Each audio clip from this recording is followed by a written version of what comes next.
Hey, everybody, welcome back to the Chit Chat Podcast. I'm Guy Magno. I have the joy of serving as the host of your podcast here. And today I got to talk to my friend Jay Mrozek. He and his lovely wife Tina run Blacklight Adventure. In our conversation today, we got to talk about small business here in central Minnesota and all kinds of other just fun things. It was a great conversation. I enjoyed it and him thoroughly, and I'm excited for you to be able to listen to. Thanks, everybody. Keep listening. Well, sweet. Jay Mrozek, thanks for coming and joining us on the Chit Chat Podcast.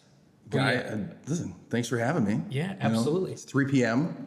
Just craving a cup of coffee. Yeah, good. Walking by. Now, will the caffeine today, will this keep you up or anything like that? No. You're it shouldn't. A consummate consumer. I will typically have an afternoon cup of coffee. Wonderful. If not, an evening one following dinner. Okay. Well, great. So we're gonna be drinking a few things today. But to start, Yes. What is this? today we have it's a mocha. It's a mocha. Because a mocha, it's almost like dessert. So this is the first course of our little our coffee flight. But yeah, this is And it's a shot. I down the whole thing, or you can do that, or you can sip it. It's really up to you. I'll sip it. But yeah, the espresso that's in there, it's from Colombia. It's got kind of a almond, almost like a cherry kind of vibe to it. Granted, there's like chocolate and syrup in there covering some of that up, but That's what makes it a mocha. that's what makes it a mocha. I'll tell you this. Normally when I have my coffee, I have it black. Yep. I'm not a fancy guy. Yeah. I occasionally will Yeah. partake in a mocha when I come to Kinder Coffee. Sure. This is delicious.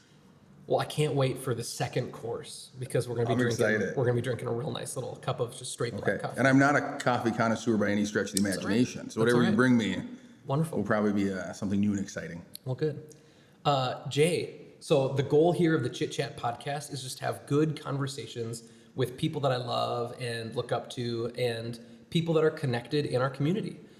So maybe to start, would you maybe tell me about someone who could come and do this podcast? I was going to say, you must not had anybody. And the fact that I was just walking by at this time Hey, and there was an empty Jay. chair just happened to work out great for both of us. Good. Yeah. Yeah, we had a cancellation last minute, so I'm thanks. happy to fill in. I'm happy to fill in. Jay, maybe just introduce yourself a little bit. Who are you? Where do you work? What do you do? Yeah, for sure. And then we're just gonna talk about St. Cloud for a bit. That's a deep question. Yeah. So I am Jay Mrozek. My beautiful wife, Tina, and I are lucky enough to own a business here in the St. Cloud community, Blacklight Adventures. It's an indoor family entertainment facility. And at Blacklight Adventures, we're committed to creating unbelievable, interactive entertainment opportunities for the community. Wonderful. I could have said that better. No, This mocha is just coursing through my veins. No, I love it. Yeah. Can I tell you one of my favorite things? I didn't expect to say this right now. Sure. One of my favorite things about Blacklight, not only does it not stink, it actually kind of smells good. Like it's not even like neutral. Right.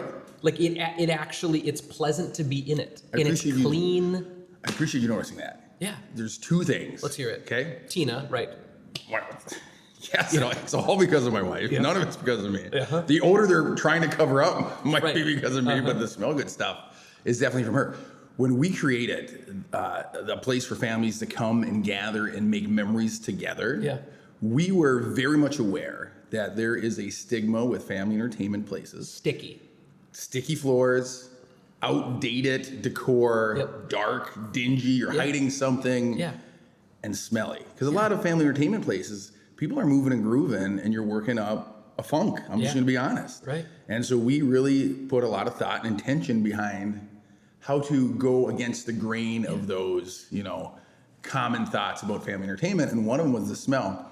I don't even think if I sat here and counted, I could count the number of air freshening devices we have mounted strategically. Because it's a lot. It's a lot. Wow. And then we have clean freaks.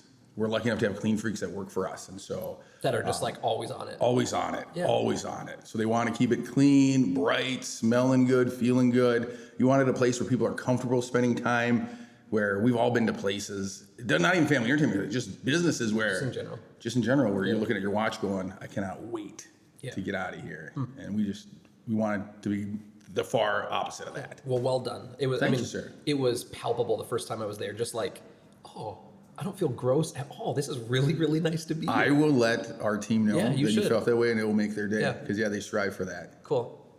My most recent experience at Blacklight was to do your the escape room. Okay. And in general, I'm not much of like an escape room kind of person. Sure. I don't know why. I don't know why. It's just, well, I do know why.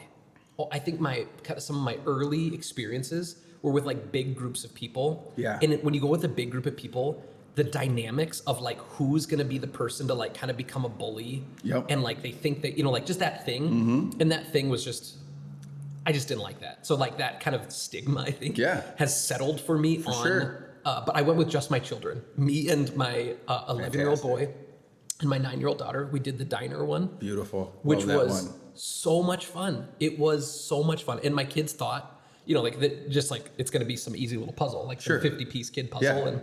And it was just hard enough that like it was challenging. It was like good for them to think about. But like there were good wins, they got like good wins. Oh, and like the excitement when the stuff opened, like something opens and you figure something out. Like just those little like the wind in the sail for them was an absolute riot. Like we had so much fun. We had so much fun. Yeah, that's been one of my favorite parts about owning the business is watching and cheering for groups inside the escape rooms because dynamics in the room are fun to watch. It's a good case study on human behavior, depending on the mixture of people. If you have a company come in for team building and there's workers and then there's the boss or the manager and they're with them, you can kind of see the hierarchy of like, we're not going to do anything till that lady approves it and then we're going to go. But if it's just a family and they're to have a good time, everybody's working together, cohesive, solving puzzles, getting momentum, it's a riot. And I love it when people escape with like seconds. Seconds. 15 or under seconds. So they come busting out that door. And it just, it's just so much fun. And I bet you're rooting for them to get out as well so that they don't have to spend the night. Well, that's just it. If you don't escape, you're in there and then we got to stay late or, slide bread under the door, make sure you don't starve. Yeah.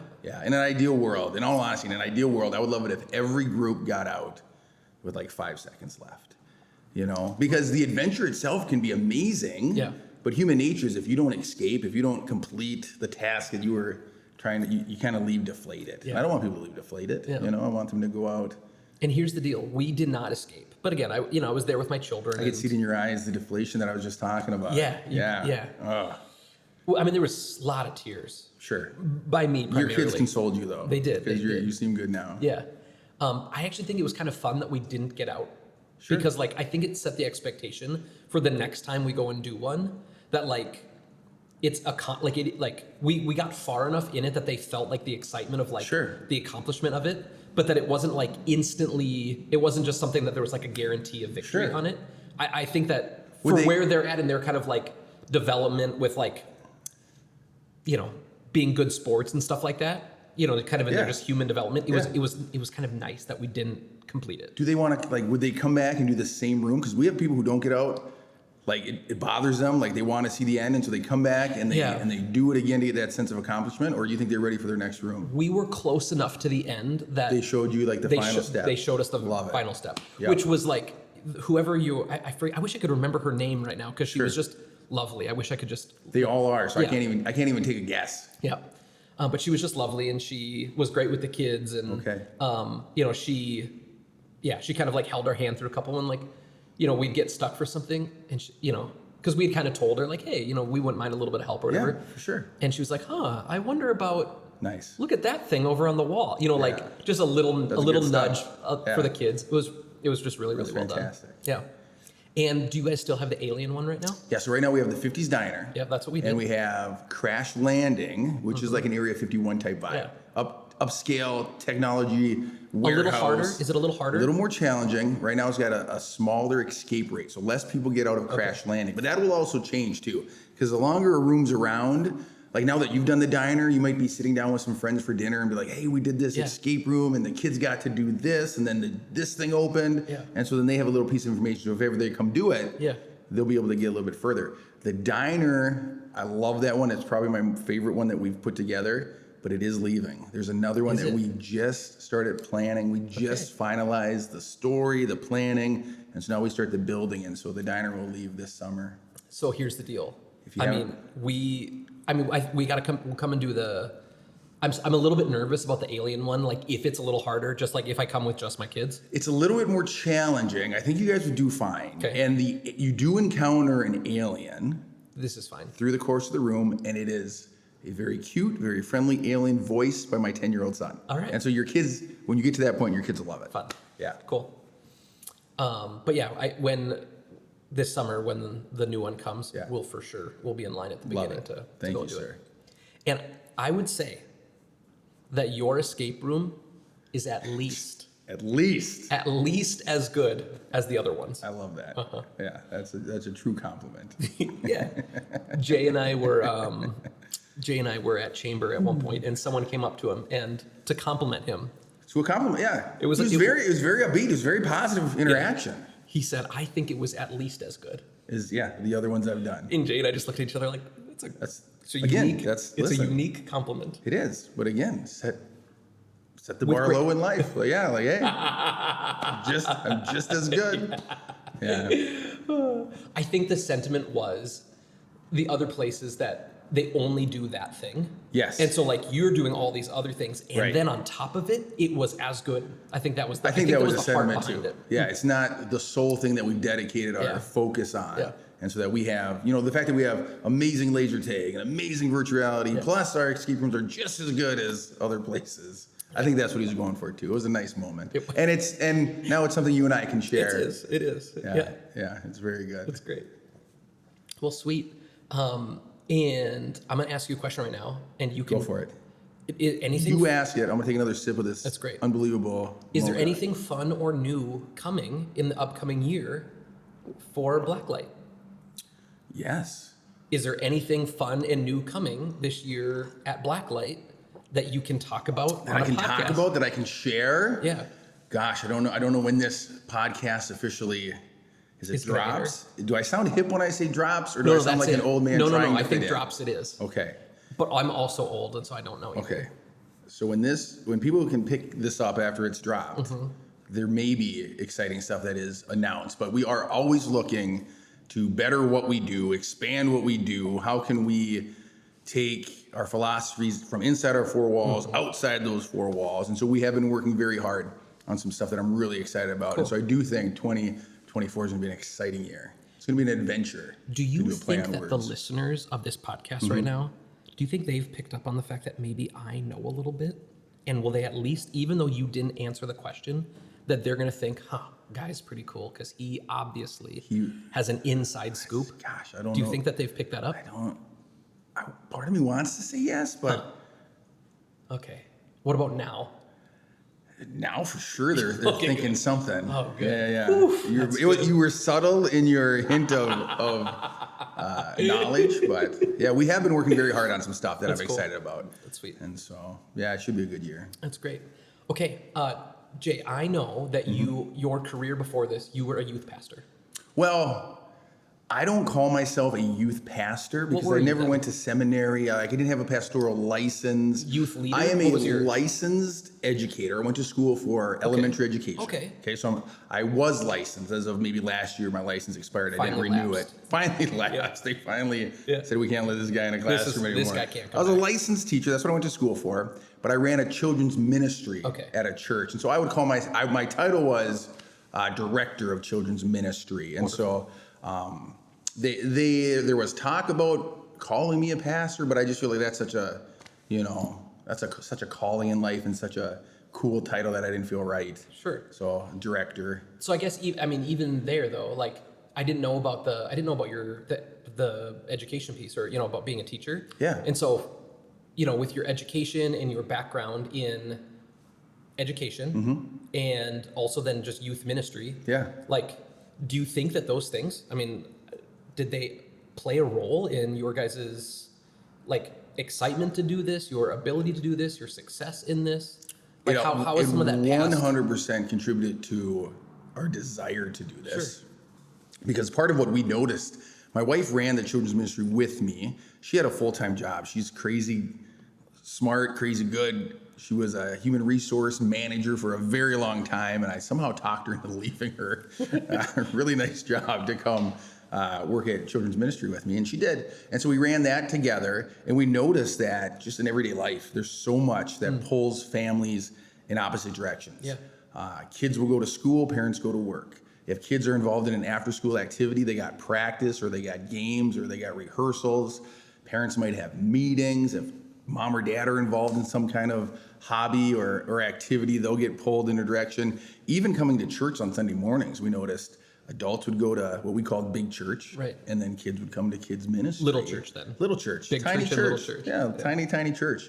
And so we really realized, like, man, the time families actually spend together is so valuable and is becoming rarer and rarer. There's so much pulling our attention that you really got to make those moments count. And so we really, the heart behind starting our business was have a place where families can come and experience something together, make a memory that lasts. So like, even if they have this experience and it's fun in the moment and then life happens again, at some point, maybe during a family dinner, they'll come back together and they'll talk about, hey, remember when we were playing laser tag and I shot dad from around the corner, and then mom solved that puzzle in the escape room and we got out. It just creates like a lasting memory. And so, the heart behind our business was people making memories together. And that definitely came from noticing through ministry that family's attention gets pulled. Yeah. So Jay, how long have you been in St. Cloud? You grew up here? Born and raised. There's a 2-year vacancy on my St. Cloud resume. I went to college up in Brainerd, Minnesota, Central Lakes Community College, for 2 years and lived up there. I guess I did spend a few years in Waite Park, but those St. Cloud and Waite Park, they kind of blend together so nicely that I consider it one. Yeah. And so, other than those 2 years, my whole life. Wow. Born and raised, hometown. That's great. Yeah. What has it been like starting a business in your hometown? It's been very cool, to be honest with you. It's been very great. You know, I'm such a hometown guy. A homer, I think that's called. Is it called a homer? I think so. I think call myself a homer. when you cheer for your team, in spite of them being bad or whatever, right? Am I saying that right? A homer. Is this right? That's not just a baseball term. Not much of a sports guy. Hey. Not much of a sports guy, but this is what I've been told. I'm not a huge sports guy either, to be honest with you. But you're so tall. Yeah. So people assume because of my height that clearly I'm a sports guy. Yeah. I mean, I enjoy sports, but I don't have a team that I'm like a diehard fan of. Like, I'm a fan of Minnesota teams. But if the Vikings lose or if Kirk Cousins signs with another team, hypothetically speaking, if that were to happen, not going to ruin my day. Yeah.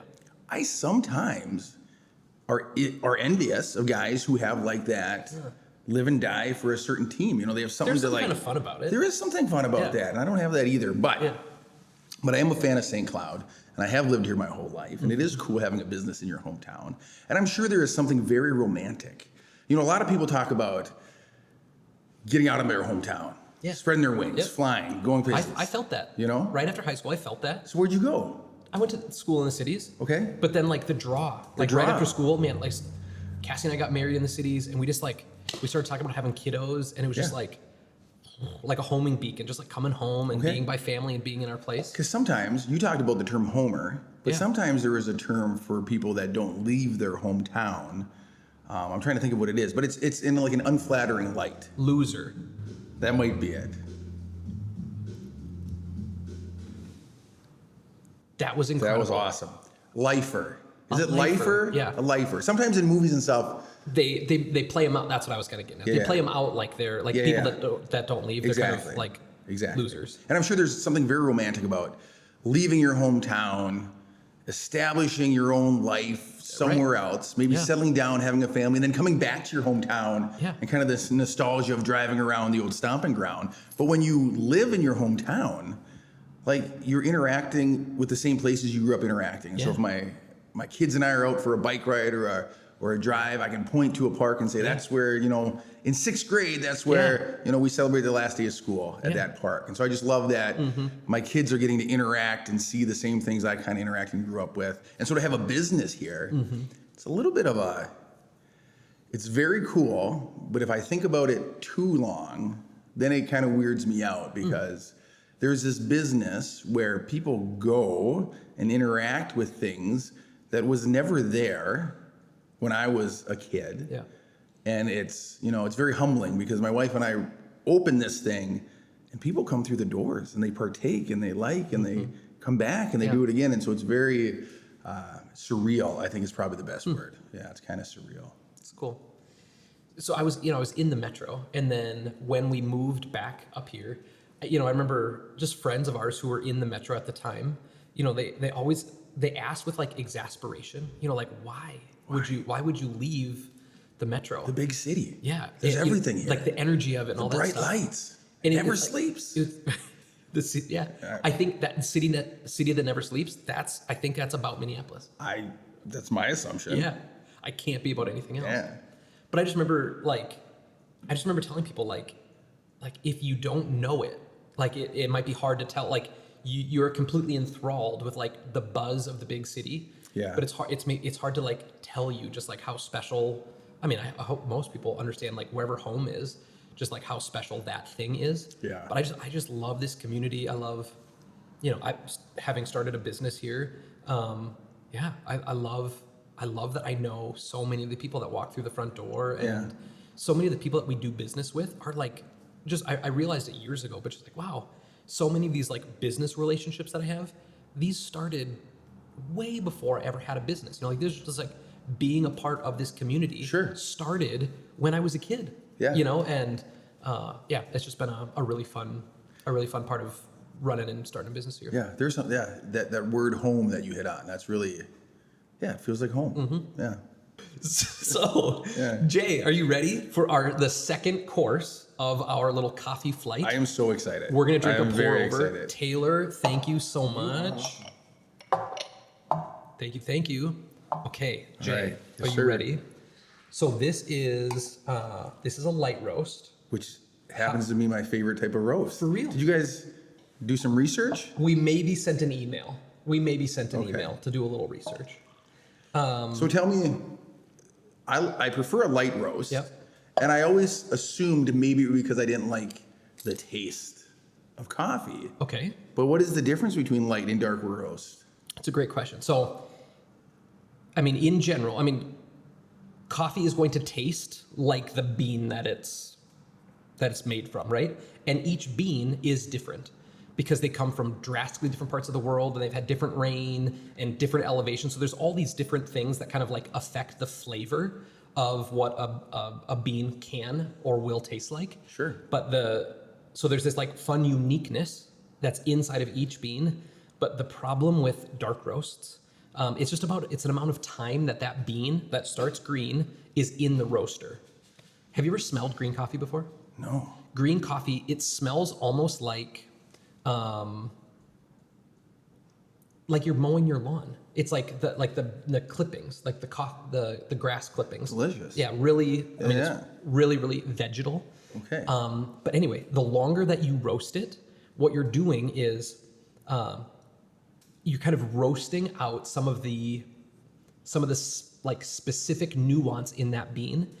It's kind of like, it's not dissimilar to like a steak. How do you like your steak? Medium rare. Right. And one of the reasons that a medium rare steak is better than a well done steak, I'm really, really sorry for those listening. Don't turn away quite yet. One of the reasons why is because you actually get to taste the flavor of the beef. And whereas like the longer that you grill a steak, you're actually just taking the flavor of the grill itself and imparting that onto the steak. And so the same is true with coffee. And so the longer you roast it, what you're tasting is the roasting process itself rather than the nuance of the coffee. So like this coffee that we're drinking right now is a light roast from Costa Rica. And just give it a little smell. Costa Rica. So what you're saying, if I'm picking up what you're laying down, is that maybe I do like the taste of coffee if I'm a light roast guy. I think you do like the taste of coffee more, I guess, and it would depend on which ones you're drinking. But there's like a little hint of citrus, a little bit of raspberry. Sometimes for light roasts, people will use the vernacular that it has a botanical taste, or it's floral, citrusy. Okay. And a lot of that nuance that's in a bean kind of goes away the longer you roast it. So the more you know. Interesting. The more you know. Yeah. Anyway, so cheers. It's a delicious light roast. Good.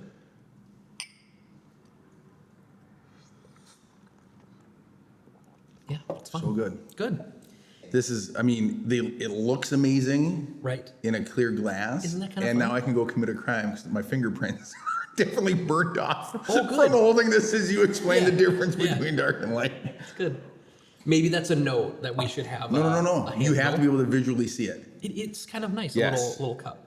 And also just like this, like, because we're drinking 3 different things. If they were Yeah. each big full drinks, You'd it's just a lot. never get through it. So you grew up in St. Cloud, you run a business here in St. Cloud. You know, maybe from the life of your business or something from, you know, just St. Cloud being your hometown. Can you think of something maybe that's happened in your life or in your business that you feel kind of exemplifies like the best parts about St. Cloud? Can you think of anything like that? Oh man, the best parts of St. Cloud. I will tell you a story that I think is uniquely St. Cloud. Sure.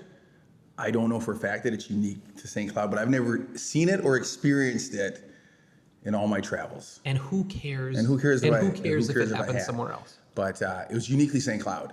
When I was growing up, Westgate Shopping Mall along Division, which is now just Westgate. Yep. It's where Byerly's is and Planet Fitness and You were at Media Play when this Ponce. happened. There was a Media Play there at one time, and now we just got a Ross Dress for Less there as well. But that section of building was.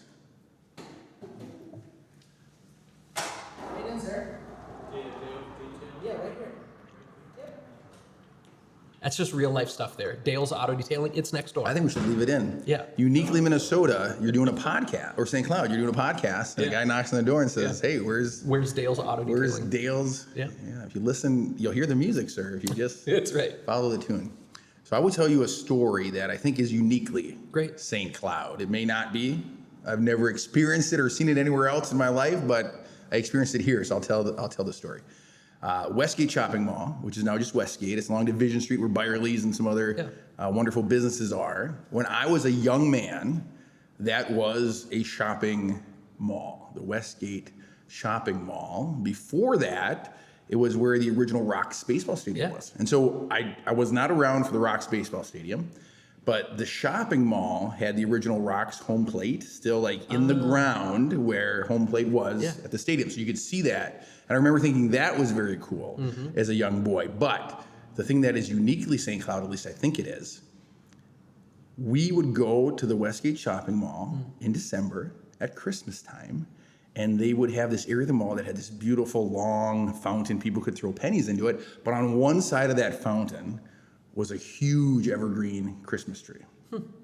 Douglas fir, whatever you call them. Gorgeous, okay? Yeah. So big, so tall, and it would talk to you. The tree would? The tree would talk to you. Maybe you've ever went to like Paul Bunyan Land in Brainerd. Yeah, the tree would somehow know your name and ask you what you want for Christmas. And so instead of going to like the mall and telling Santa, we would go to the Westgate Shopping Mall and we would tell this giant evergreen tree what we wanted for Christmas, and it would talk to us. And I've never seen that, never heard anybody experience that other than people here in St. Cloud. So that is my uniquely St. Cloud experience. Now, if you are older than myself, you might know exactly what I'm talking about, and I may be remembering it wrong, but that is my childhood memory of the talking Christmas tree. It's magical. That's one of the best things about a childhood memory. Is like, it maybe even is a little different than that. But It like, might be. there's something about the way it kind of settles on you. Could my dad have been hiding on the other side of that tree and asked? Maybe. I don't know. But I'm pretty sure the tree talked. Somebody will verify. Yeah. Yeah. Sweet. But yeah.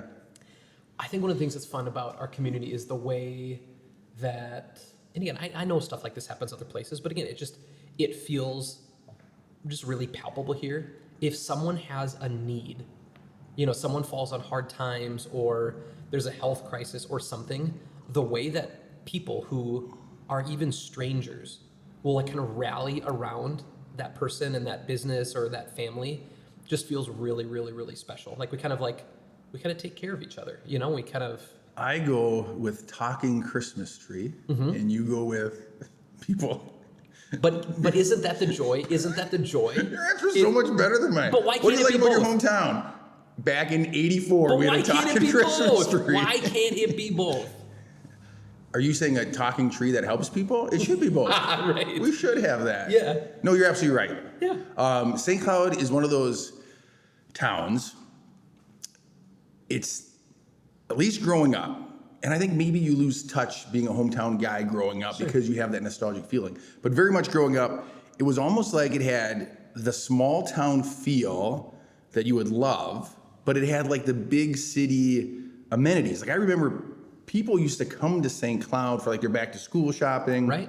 It was the big city. It was the place to come for a lot of other communities, but yet we took care of each other. You felt safe. Like it had that small town charm. But yeah, people would come from other smaller towns to visit St. Cloud for a day of shopping or something. And so yeah, we were kind of that in-between city, which was kind of nice. I'm sure there's like an actual like term for this inside of like municipality language, but like the number of people that call an area home, you know, like so like St. Cloud is a city, but like if you're out and about somewhere and you're in Waite Park, like if you're in the metro and someone says, where are you from?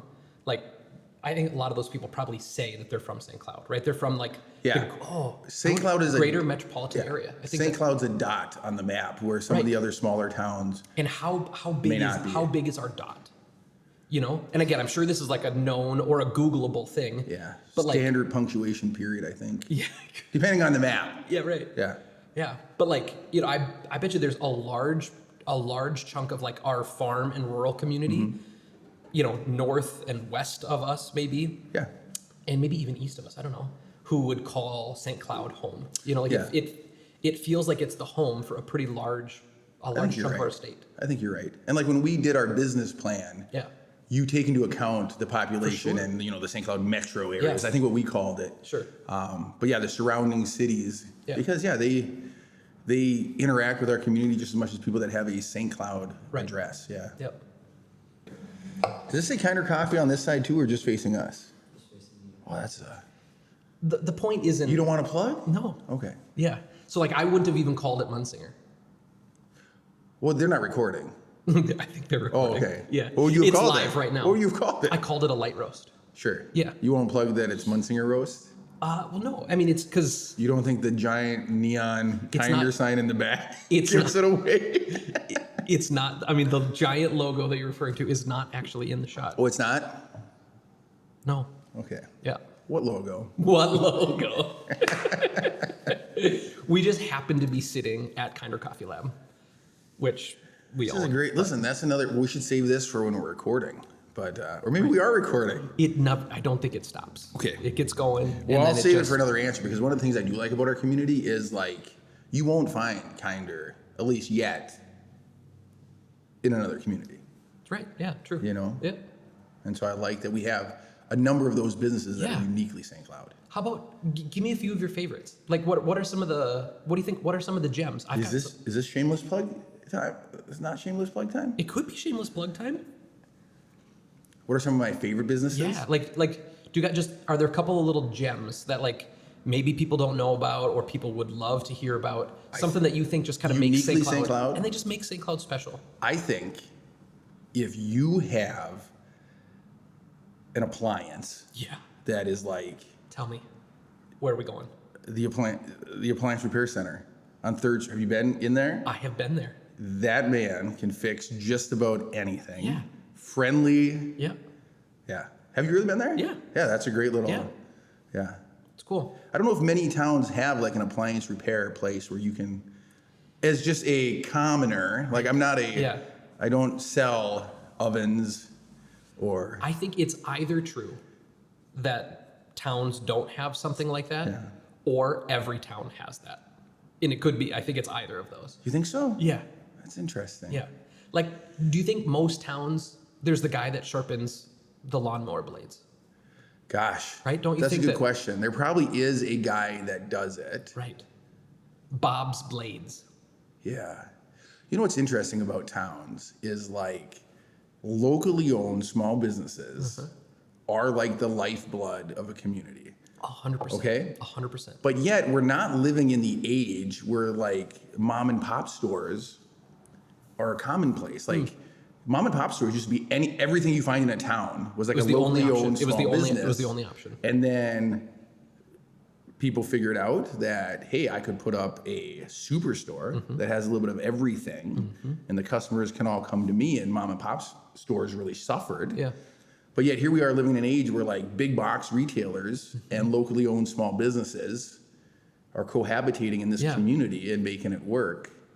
Yeah, I think it took a while. You know, I wasn't really around for it. I guess I was alive, but like you hear about how some of these big giant box stores, like if you were in a similar industry to some of the, you know, some of the services that those big giant box stores provided, you know, like a small like clothier or somebody, right? Yep. And then all these big box stores come, and how that was just so devastating. Yeah. I think living through that transition, it sounded like it was really, really hard.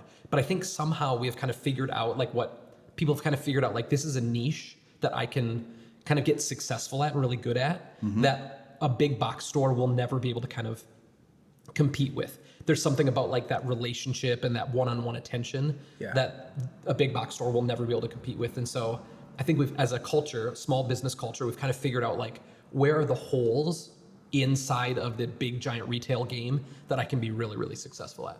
I would agree with that. Yeah. Yeah. And I think the experience can be so much more intimate and special at a locally owned store. Yeah. And small business owners are so invested in the success of their business and the service they're providing that they're really, they're just invested in that experience with the customer and those interactions. And so I think that care and that love comes through. I think so too. Yeah. I think so too.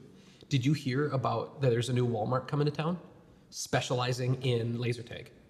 I don't know if you heard that. Listen, if the only way to play laser tag is big box laser tag. Right. If you're telling me I can run through the men's department, the toy department, and hit the sporting goods while wearing a laser tag vest, count me in.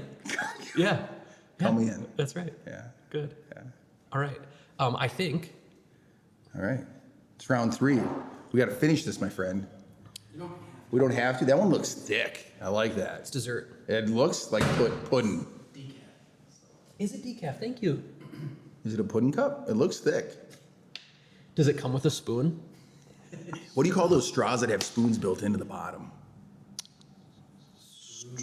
Struins? Struin spoon? Uh-huh. I like those. Yeah. We should have got some of those. Well, I don't think you need them, but I feel like it's the Beverage Spork. Yeah. Yeah. Right. Yeah. The old Beverage Spork. Maybe that's what they're called. They could be called Beverage Spork. Okay, so speaking of Beverage Sporks, yes, Mr. Mrozek.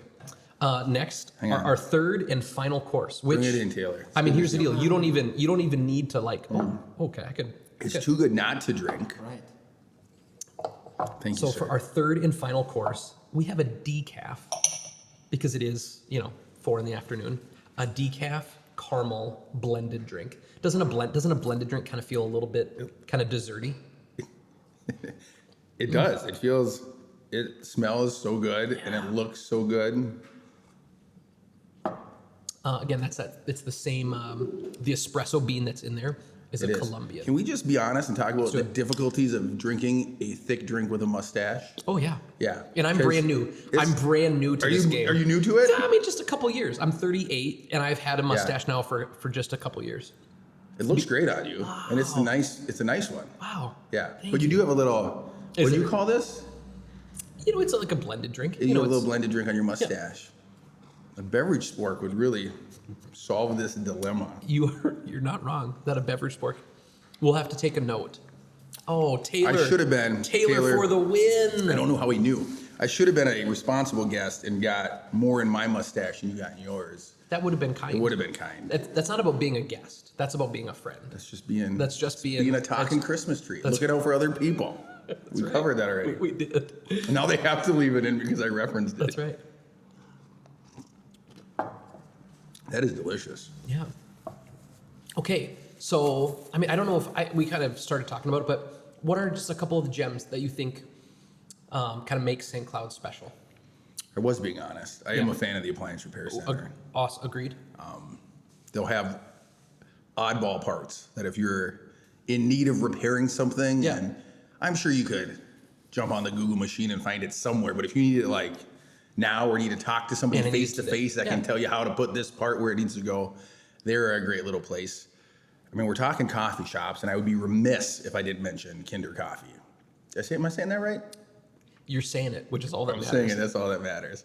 No, the reason we were even discussing this is we were talking about local small businesses that are unique to the community where you can't experience it elsewhere. When I went to school up in Brainerd for those 2 years, the one place that everybody, when they found out I was from St. Cloud, was Val's Hamburgers. Yeah. Like it has this life of its own where people know that it's part of this community and this community only. Yeah. And so I love businesses like that. And Kinder Coffee is definitely one of those. Because coffee shops, each of them have their unique vibe. For sure. Their unique feel. And we are sitting in a really good one here. So I would say this is definitely, I wouldn't call it a hidden gem because people know about it. The word's out. But this is definitely a gem of the city. Wonderful. Well, thank you. And I was thinking about this because, every podcast, this is one of the questions we ask. Oh, fantastic. But the business that I thought about is a lady named Miss Kelly. And I think that she makes St. Cloud great. Miss Kelly is, she has her doctorate, I think, in something relating to dyslexia. And this past year, we found out that Lucy, my daughter, has dyslexia. Okay. And I just was blown away. Like her level of expertise and her like acumen around this topic. It's not just reading. It's not just education. It's not just, dyslexia. It's just all of these things. It's all of these things. And she's good at all of them. And I just remember watching her engage with Lucy in this process of trying to figure out, like, does Lucy have dyslexia? Doing all the tests and stuff. And Miss Kelly was just incredible. And I was just like, this lady makes St. Cloud great. The fact that she's here, like we didn't have to get in a car and drive to Minneapolis for this like exquisite level of like care and concern and proficiency in this thing. And while Lucy was getting diagnosed, I got diagnosed at the exact same time. While she's going through all of these results about Lucy, I think we had like 3 or 4 different meetings with her. And from the first one, I'm thinking to myself, oh my goodness, that sounds like me. That sounds like me. Oh, this is about Lucy. I'm just like, I'm trying to focus because like we were there for Lucy. Yeah. And then in one of our last ones, it was just like, I'm so sorry. I just have to ask. I was like, every bit of this sounds like me. And she's like, oh yeah, this happens all the time where parents get diagnosed at the same time. Anyway, all that to say, Miss Kelly was just so interesting. She was so incredible. And I'm thankful. I just remember being just like palpably thankful that this woman exists and that she's here in St. Cloud. That is incredible. So I guess that's a little plug. Yeah. I don't know her. Yeah. But I'm very interested. Yeah. And I'm happy she's here. That's Miss Kelly. That's Miss Kelly. Miss Kelly. Yeah. But yeah, that's a great one. Yeah, she's incredible. Okay, here.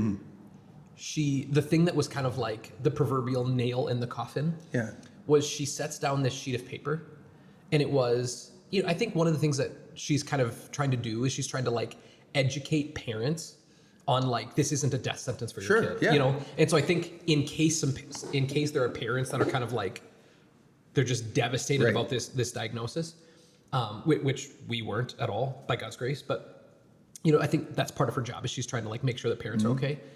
She sets this sheet of paper down, and it was like good careers or possible careers. And this list was incredible. And it was things like photography and graphic design. I was going to say, it's all the stuff you went into. Yeah. That's awesome. Restaurants, and furniture making, which we ran a table company for 8 years. Sure, just exquisite tables. Thank you. But they're just all just like all of these things. The only things like categories on the list that we hadn't started a business in were all of the music ones. But you're a musical guy. My degree in college, I have a degree in music from college. I just remember looking at the list and being like, I have to say something. That's unreal. Yeah. I'm glad you said something. Yeah. Yeah. And this is so interesting. It didn't change my life. It didn't change my life a ton, just because like, I'm an adult, I'm 38. But there are tasks that I felt obligated to do at work because like, there was a really specific one. We had to input a whole bunch of names, looking at a bunch of cards and like just plugging them in. And Taylor did the first round of it, and it was the second time around. And I just felt like it was he did the last round, I should do the next round. And it took me hours. Now you know why. And the thing is and so I asked him later, I said, like, how long did that take you? And he was like, I don't know, like 20 minutes. And we had like the same amount. And it literally took me hours to do it. Lucy's and mine was like one of the little like specific challenges inside of our little shared dyslexia is looking at something that's in a different space and then turning back to a different space, like a screen or like if you're looking at a whiteboard trying to take notes, and then you look back at your paper, that like spatial awareness of like figuring out how those things like relate to each other, which sounds crazy to even say that this is like a problem. But like I'd turn to this business card to find the information that I needed, and then I'd turn back to my laptop. And you wouldn't have it anymore. And I couldn't find on the screen where it was. So I'd finally like triangulate where it was, and I couldn't even remember what it was that I was. Yeah. And so I would look back, I'd turn back to the card, right? And then it was this thing of back and forth. And so on this big giant test that Lucy had, man, we were talking a lot about this. This is very interesting though. It was the thing of all of the little challenges that she has inside of dyslexia. It's the thing that she scored the worst on, which is exactly my thing. So how do you strengthen that weak? What do you do? Or you just... I think you can. I'm sure, like most things, I think, and again, I don't know, but you can probably get better at it if you like practice. Repetition. But like it was rather than like me saying like this is something I need to do for our business, is like it's my turn to do this. Taylor, here's the other half of the list. Well, just Taylor and I talked about it, and he's like, yeah, it took me 20 minutes. So I'll do it. And so it's easy. And so there was kind of this like sweet, just like an awareness of some of the things that I'm good at and not good at. I'm just going to double down on the things that I'm good at, and then I'm going to find people like Taylor, who's my business partner, who is the opposite of me in every way. And even Ryan, our other business partner, like by God's grace, just the three of us have like drastically different skill sets. Complementary. Yeah. And so rather than trying to like just do my job, or like not do my job, but like it's just my turn to do that thing. If it's so far outside of my skill set, like I'll just ask Taylor, like, do you mind doing that one? Then I'll do this other thing that you don't really like to do. So it's just this like kind of nice reminder. Oh yeah, we're all wired so differently. And so like work inside of your strengths, work inside of kind of your giftings and the things that make you passionate. This is an off-topic question, but are you a believer in turning a weakness into a strength, or you just double down on your strengths? And somebody else can kind of pick up that's a good question. The ball where you set it down. I think I would say that it would depend on if it's something that you need to do, right? There are certain kinds of things, like let's say you're not a good husband or you're not a good father. Like let's say it just doesn't come natural. It doesn't come natural. Maybe you didn't have a father figure in your life. You don't have a good blueprint for it, so you're figuring it out as you go. You have some innate selfish tendencies that like prohibit you from thinking about your wife and kids' needs before your own. Well, guess what? You need to get better at that, right? So like to answer that question, I would say it doesn't matter. Like your first responsibility is to your wife, and then your second responsibility that follows so closely behind that is to your kids. And you have to be better at that. It doesn't matter if you're not good at it. You have to be better at it. So I would say in one regard, there are certain things But as far as entering names and doing if it's a kind of thing that like you don't necessarily have to get good at, let someone else do that. Or, I mean, I think this is for business owners, this is sometimes a thing that's hard, but like you should hire someone to do that thing, especially when margins are tight or thin. Like the idea of like paying someone to do that thing that I can do, like that could be hard. Right. For a small business owner, that's, you definitely fight that battle. For sure. But at the same time, it's like, well, you could pay someone to do that thing, and it might take them 5 hours to do that task, right? And you need to do it once a month, right? And they might really enjoy doing that task. Yeah, they're really good at it. Yeah, fill their bucket. They're not only going to get it done, but they're going to get it done in a kind of way that actually like benefits the business, right? They're going to do that task with a kind of success that's attractive to your clients and other people. Whereas like you are just barely going to get it done, but it's going to like zap you of your energy. It's going to zap you of your like kind of creative output that you could put into something that's like actually really beneficial for the business.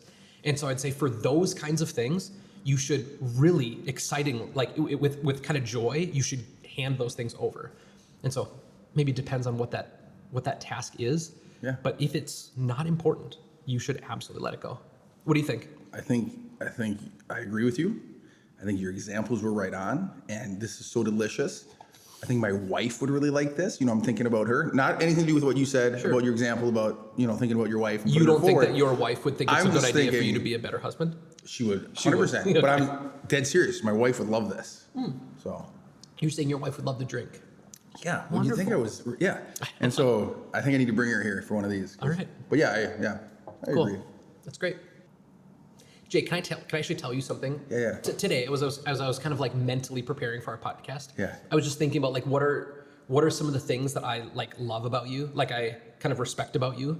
And I thought I'll tell you one, and maybe I've said this to you before, but Then do I tell you one about you? No. Is this like no. what if my unpaid advertising is about Guy? It won't make it onto the podcast. It won't? No. It'll get edited out. They'll dub over Taylor's name every time I say Guy. That's right. 100%. 100%. Good. Also a great mustache. Oh, his whole beard is really good. Yeah. You know, kind of ruddy. I It's got wonder. that red. I was a late facial hair grower in life. Yep. But I distinctly remember 7th grade. Okay. There was a guy full like facial hair in 7th grade. Like I don't think I couldn't put 2 hairs together on my chin. Yeah. But this guy had full facial hair. I bet Taylor was that kid who grew it early in life and just thick. Hey, video editor Josh, can we just blink? Can a photo of Taylor come right there? See, look at that. Such a good beard. His parents were probably both lumberjacks. They probably were. With facial hair like that? Yeah. Uh-huh. Makes sense. Yeah. Brad, Jesse, sorry about that. Jay. Don't know either of those 2 people, but I apologize as well if I upset Brad and Jesse. Those must be his parents. Yeah. Jay, I served on a committee with you, and Yeah, we did. We did. And you were often quiet. You didn't talk a Vocalize. lot. Yeah, no. Which is like, inside of a group, it takes both kinds. Like you need people that are going to chime in and talk a lot. And then you need people that also don't. Because if everybody talks all the time, nothing gets done. And if nobody talks ever, nothing gets done. That's true. And, in every group that you're in, you kind of get this kind of rhythm of kind of who's who. You do, you feel it out, you find out. But there is a kind of person that I always gravitate towards. It's the person that's quiet, but when they choose to talk, it's important, it's mature, it's thoughtful, and so I have this affinity towards that kind of person, and you are always that thing. I mean, right now we're. I appreciate that. I thought you were going to say I was sitting between you and that guy. Yeah. so my big head was always in the way of that guy when he was speaking. Yeah, I mean, obviously, I appreciate that. Yeah, just like you communicate well. I mean, when we're together, just friends, like you talk a lot or whatever. But in that group, it's just like you picked your spots, and when you spoke, it was always good and it was always important. And I appreciate that. So I don't necessarily feel that way, so I do appreciate that. Oh. I'm a very natural. What it was is I'm a big time daydreamer. B, I'm naturally introverted to the core. I'm a homebody, and so group environments aren't necessarily my giver of energy. One of the things I admire about you, Guy, they can dub in Taylor if they wish. They should. Guy, is that you seem to get energy from people. Oh yeah. And I admire that. I wish I had a little bit more of that. Not that people zap my energy. Sure. It's not my natural state. My go-to would be home with my family. I get that. But I love that people give you energy, and you can tell that it really boosts you, which I love. Yeah, I do love. You're a people person. For sure. Yeah. Well, sweet. Okay, so Jay, as we're closing, my last question is this is the time of our show for our unpaid advertisements. Unpaid. Is there I'll let you kind of have the last word here. I don't want the last word. I'd like to hear one of your unpaid advertisements too. Yeah, I would like to. Should I start? Let's ping pong this thing. You throw me one, I'll lob it back to you. Lob it back to you? What do you call it in tennis when you hit it back? I think a volley. You Volley it it back. Lob. That's like I was trying to say Lob. I think you mixed but then the tennis lob term and volley. Maybe I was gonna think the tennis term love snuck into my. Ooh. Lob and love. Yeah. But it's. You start with one. Do people you even ping play? it? I'll pong it back to you. Do people even play tennis anymore? Listen, if It's just pickleball. it is just pickleball, and I have never played pickleball, Right. but I am dying to try. to. Yeah, I think if it seems like table tennis, but like you're somehow on the table. yeah. Yeah, like either the table It's either Honey, I Shrunk the Kids, Yeah. and you're on the table, or the table, Honey, Yeah. I Blew Up the Kid, and now the table's big enough where you can play. That's what it reminds me of.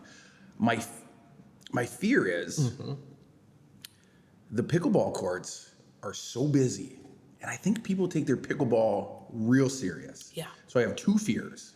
One, Snapping your Achilles. I am up there in age, Yeah. but pickleball seems to like lend itself to. And I feel like I'm always Older hearing people. about people who are, again, because I think people sometimes go into it with this like, oh, it's an easy kind of thing. I don't think it's easy. But I think some people go into it like, oh, it's Sure. not tennis, and they're not ready. They're not ready. They didn't stretch. They didn't stretch. Yeah. And some of those Achilles I could kinds see of that. things. Yeah. The Kirk Cousins of injuries. But my fear is That's a like, callback. That is to earlier in the conversation. That's right. My fear is there's going to be some really good older pickleball guy who's kind of like the gatekeeper, and like I gotta somehow finagle my way onto the court, and then And then he's gonna absolutely trounce you. exactly. Yeah. That's my other fear Yeah. is that it will be You a had to great pick- experience, and I will walk with my tail between my legs and You be had like, to slip him $10 just to get just to onto the get court, my butt so handed to that me. he could destroy exactly. So I think I would get a lesson Yeah. in humility, but I'm up for that. Yeah. I'm up for that. I Yeah. love pickles. you. Yeah. I love Say it. ping pong, table tennis, and so I'm all about it. Yeah. Great. Okay. So for your unpaid advertisement, You were gonna go first. You were gonna ping to my pong. my unpaid advertisement today is for mountain biking. You are an avid mountain biker. The weather has been so warm, and like I'm kind of like champing at the bit here to get back Okay. on my bike. We're gonna talk about mountain biking. Are we? But are you Yeah. there's two people right now in Minnesota. Okay. Love this mild winter. Yeah. Best thing ever, especially after last winter, St. Cloud broke the record with Isn't that over incredible? 88 inches Yeah, of snow. That's incredible. over 7 feet of snow. This year, 13 inches. Yeah. So we went from 7 feet to 8 foot. Right. People are either excited about that, Yep. or there are winter people that are like, worst Can winter Can I ever. tell you that I loved both of them? Because I You're up love for whatever. Yeah. Yeah. And like I love winter so much. I think winter might be my second favorite Are season. you are you a skier? Are you a snowmobile guy? Or are you just passionate about shoveling? Passionate about shoveling. Yeah. I got a real nice snowblower a few years ago, so I love using it. And you're sad now when you see it because oh, it's so she sad. came out maybe once. Once. Yeah. Yep. One time. But like I love doing some snowblowing for my neighbors. Love it. So like when if I get home first, Yep. I love trying to get some of my neighbors done too. And so like it's just like a fun way to kind of like It is. serve my neighborhood. Yeah. And so I mean that is kind of truthfully a fun thing. It's also something like just care for your driveway is something that like I think people kind of take for granted that there's like you can actually be good at it and not good at It it. can be.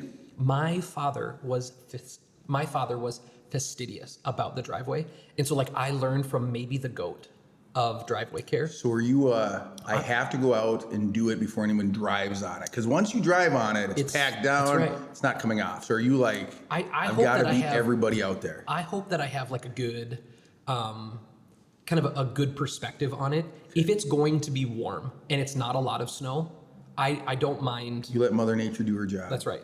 But like, in a true winter, like I'm for sure trying to get out there before anyone drives on it. I'm absolutely disappointed if someone, drives on it before I'm able to get out there. But yeah, my dad was really, really good at it. And so like, fantastic. it's fun to like try to pass that on to my kid. Yeah. And kind of Clean edges. Yeah, yeah. Equally blown left and right side. Don't pile up in one area. Keep the mailbox clear for the postal service. If I ever need some help in teaching a lesson to my kid about the driveway, I'm coming to you because Well, you know listen. all of the big key takeaways. I appreciate that. So, like, if there is snow, I love it. being a mountain I want biker, do you put on like the fat tires and just go, or do you we're gonna wait for spring and do mountain biking the way that it's intended to be done? It maybe sounds weird because like I really do enjoy mountain biking, which includes some pretty gnarly kinds of stuff, but I am kind of risk averse. I Okay. think maybe being self-employed and like if I fall terribly, like there might not be someone to like actually do my job. I don't know. I'm a little bit risk Sure. averse. And so I have never got into the fat bike winter thing because it feels Didn't you suffer a mountain bike accident I last mean- year? But it didn't put you on the shelf for No. too long. But you were limping once. I did, yeah. Yeah. I had a week that was, And again, so there are risks, of course, associated with it. But I'm a pretty safe rider. I love it. So, where's your favorite? So your unpaid sponsorship is mountain biking. And I would say that like my actual, it's for Cuyuna. Cuyuna is an area. I think it's actually a county too, Cuyuna County. Okay. It's like out by Brainerd, Crosby, Ironton. Gorgeous. And it is absolutely beautiful. And I think even the story of the area is incredible. It was an area that was, all the mining had dried up, so to speak, and the economies were depressed, and they just realized like we've got this incredible asset here. And so they have made this beautiful, incredible mountain bike course and area. And I think I looked it up, there's like 80 some odd miles maybe of single track course up there, which is a lot. And it has completely revitalized that community. And there's like cool shops and restaurants, and the downtown is like thriving. People move there just so they can be close to those trails. And so Cuyuna. And even if you don't mountain bike, you should go and check it out just because the town is great. The little town, Crosby, Ironton, kind of like St. Cloud and White Park, where they're like attached, or they're so close that you don't really know when you're crossing the line. Just a really fun little community. And then there are lots of kind of like even like adaptive trails that are, they're meant for people who, they're either not good at mountain biking and they're just starting out, or people who have, they need some sort of like adaptive help. And so they're just trails that they're not gnarly. So there's just some really great ways to kind of start there.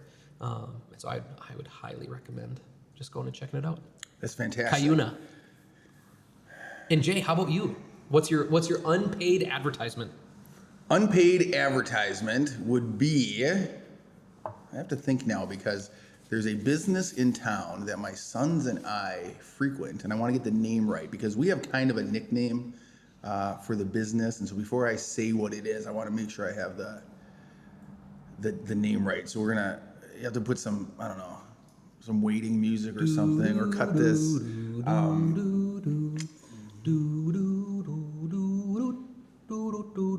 It's completely escaping me. It'll come to me. We're just going to chat some more. It's great. We don't have to include this part in the podcast, as I think. Tell me what kind of business. Okay, so there's two locations. There's one out on Highway 23. Quick Trip. That's, yeah. You can get candy bars. Uh-huh. It's a game shop. We call it the Poke Shop because my kids are real into Pokemon, and they have lots of Pokemon cards. But there's two locations. One just opened up by Arby's. Sneaky. Is this the sneaky something? One just opened up over by Arby's. And the other one is out on Highway 23. You guys know what I'm talking about? Joshua's pulling her up here. Yeah, what's it? The Lewis Game Shop. Bless you. All right. He's on top of things. Okay, so I dig that mountain bike story. Yeah. And I will check out those trails. Good. At some point. I don't know if that's going to be a clean transition, but we're going to go with it. My unpaid advertisement is for another small business here in the St. Cloud area that I think is unique to our community. There's probably others like it, but there's two of them here in our community. It's called the Lewis Game Shop. It is an awesome store that sells a lot of like Pokemon cards, Magic, the Gathering, video games, things that I am not... that's not my realm of expertise or anything like that, but I have two sons that grew up in this Pokemon era that love it. And so we will go in there and they will look at these Poke cards, they'll talk to the amazing staff there, they'll make purchases, they'll look at old video games, and it's kind of like, when I grew up, we would oftentimes go to the Dugout. I don't know if you're familiar with the Dugout. Absolutely. Yeah, and so my brothers Next and to I Godfather's. Yeah, that's another restaurant that I wish was R.I.P. still here. Yes. But we would go to the Dugout and we would look at, Michael Jordan cards and Kirby Puckett cards and just kind of get lost in that. The 90s were great. The 90s were great. And so to see that same kind of look in my son's eyes as they're perusing Charmander and things like that. Is Charmander, is that a real one? Is it? I believe it is. I believe it's a fire-breathing Can we get a dragon, a Charmander? Hey, I think editors, it's a very popular one. Can we get a thumbs up here? Is Charmander an actual? For sure it is. 100%. Right. My favorite Pokemon, again, I'm not versed in this, but one day my kids were going through like the Poke cards, and similar to opening baseball packs up as you were a kid, maybe one of the cards is worth like keeping to you, and everybody else is like, they threw one away, but it didn't make the garbage. It landed on the floor. It was a double. It was this little sheep, right? One of the weakest Pokemon is what they told me. Sheepazor. Sheep. No, the Dubwool. Like the wool of a sheep. Oh. And the defining characteristic of a Dubwool was it had majestic horns. And so what I did was I picked that card up and I put it in my phone case, between my phone and the case. Yeah. And then like months later, I pulled it out and I was like, guys, check out, I got the Dubwool. And they thought it was like the coolest card. I wish, but no. And so anytime we talk Poke cards, that's the only one I bring up is the Dubwool because of its majestic horns. So when I go to the Lewis Game Shop, I can't really converse with the people working there. I can throw out Dubwool and then it really gets me no traction, cool points. But my kids love it. And so I love that there's a place like the dugout that I had as a kid that my kids can go to and kind of, that's their world and they love it. They can get lost and they're looking at stuff. Not physically lost, they keep a close eye on their customers. But like imagination wise, they can get lost. And so that's a hidden gem of the city and that is my unpaid advertisement. Well, Jay, I'm so thankful. Thanks for coming on. I appreciate this. This was fun. It was really fun to have you here. You are easy to talk to, and I think that Blacklight Adventure is just I think it's a special business in St. Cloud, and I appreciate thankful to have it and you in our community, and thankful to call you a friend. So thanks for coming and joining. I appreciate it. Thank you. All right.